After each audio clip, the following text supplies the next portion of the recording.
another issue today. I read this in the Australian this morning, but apparently the Transport Workers Union is having one of its annual disputes with Toll Holdings. It's all over pay.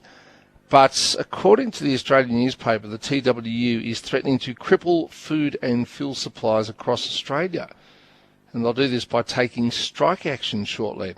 Anyway, our next guest is National Secretary of the Transport Workers Union, Michael Cain. Good afternoon. Oh, hi, Tom. Well, is that true? Have you threatened to cripple food and fuel supplies across the country? No, I think this is just a little bit of a kind of mischievous use of a quote here. We certainly do know that if it comes to the path that we have to take industrial action, of course there'll be disruption. Indeed, that's what industrial action entails. But what we're doing, Tom, we know that the communities in lockdown in Sydney. We know that there's the lockdown now in Victoria, on the cusp in Queensland. So we've got processes that we have to go through. Unfortunately, negotiations have broken down.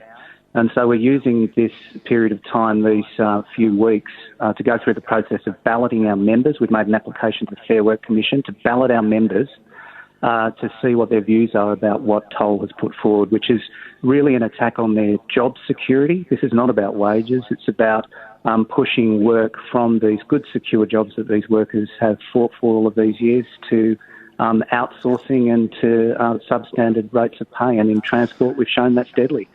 Okay, but I mean, again, and all I've got is this single article in the Australian. It says TWU officials, of which you are one, said that the proposed strike action, which could start as early as mid-August, could have unlimited stoppages, thereby disrupting grocery, alcohol and petrol supplies. I mean that's not good. If we do end up in lockdown, well, we probably won't need much petrol, but groceries and alcohol could become pretty important. Oh, absolutely. And of course, we'll take a responsible approach, which is attuned to where we are in our community in relation to COVID. That's never been an issue with the TWU, Tom. We've always been attuned to that. But the key here is that we've got a company that is one of the largest transport companies. In its supply chain, it has major retailers who've been raking it in through COVID. It's got Amazon, who's made a 224% increase in profits over the pandemic. And workers have given up pay across the pandemic responsibly in Toll across 2020. And they're quite rightly saying now, not only is it time to make sure that that good faith is repaid, but that you need to put away, Toll, this notion that you're going to attack our job security, because that's what's most important for our families. Okay, I hear that, but as we know, when a lockdown is announced, we end up immediately, we have toilet paper shortages, then it becomes pasta and frozen meat and anything else that people feel necessary to stuff into their freezers or into their cupboards. Now, if they believe the threat from your union that there could be disruption to supply over the next few weeks, I mean, that will exacerbate what could also be a bad problem. Well, there won't be a threat over the next few weeks. We've taken the approach of balloting our members over the next few weeks. That's what the process requires us to do under the Fair Work Act. And we've deliberately calibrated that process for this lockdown so that we can make sure that the process is complete when lockdown is over. So we'll always take a responsible approach, Tom, but our workforce is quite rightly saying to us that this is a substandard offer. It's attacking our job security and our families, and we have to now ballot to see whether we exercise our rights under the legislation.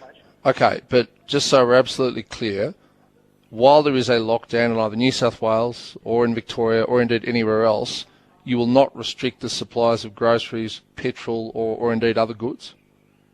It's not our intention ever, while the community is suffering in this way, to disturb goods and the flow of goods. In fact, transport workers have been instrumental across the last year, as we all know, in making sure that the economy has remained viable, that goods have been in stores. These have been the heroes of the pandemic. They're under attack now by one of the biggest transport companies in the country, who've been raking it in through the retailers and the likes of online retailers like Amazon. And it's time for that confidence and that good faith to be repaid. And we'll make sure that we're ready to ensure that it is repaid at a time that the community can sustain that. All right, thank you, Michael. Michael Cain, National Secretary of the Transport Workers Union. So we won't have strikes and shortages during lockdowns, but we might have them when things return to normal, is what I take from that.